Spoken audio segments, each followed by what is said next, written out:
ব্যাপারটা ভালো করে দেখার জন্য হ্যারিকেন হাতে ছাদে উঠে যায় ঈশান। ঘরের সবাই তখন গভীর ঘুমে আচ্ছন্ন। কাউকে কিছু না বলেই একা ছাদে উঠে আসে ঈশান। হাতের হ্যারিকেনটা মিটমিট করে জ্বলছে। মধ্যরাত, দূর থেকে ভেসে আসছে শিয়ালের চিৎকার। সে দেখল পুকুরের মাঝে কেউ একজন ছুটে যাচ্ছে পুকুরের এপাশ থেকে ওপাশে।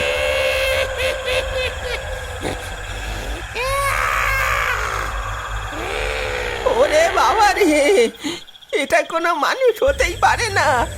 সবাই সত্যি কথাই বলেছে, এই পুকুরে ভূত আছে।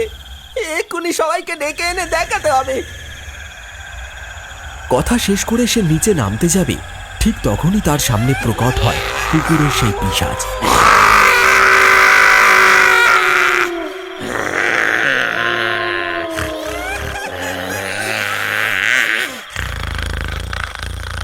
তার সামনে দরজা আটকে দাঁড়িয়ে আছে সেই পিশাচ।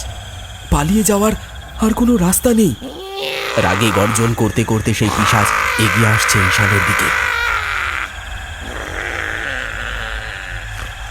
ঈশান পালাতে যাবে, ঠিক তখনই সেই পিশাচ ঝাঁপিয়ে পড়ে তার উপর। হাত থেকে ছিটকে পড়ে যায় হ্যারিকেনটা।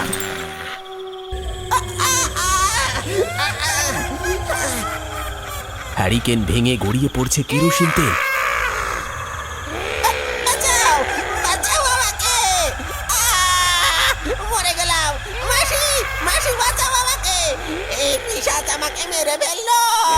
ও মাসি, বাঁচাও গো, আমাকে বাঁচাও!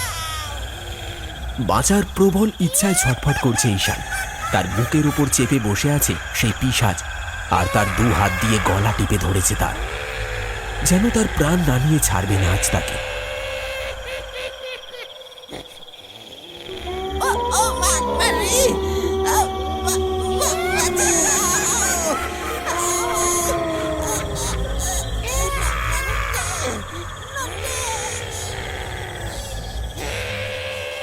তার চিৎকার আস্তে আস্তে কমে আসছে, দম বন্ধ হয়ে আসছে। আর মাত্র কয়েক মিনিটের অপেক্ষা, তারপর সব শেষ হয়ে যাবে। সবাই তখনও গভীর ঘুমে আচ্ছন্ন। কেউ আসছে না তাকে বাঁচানোর জন্য।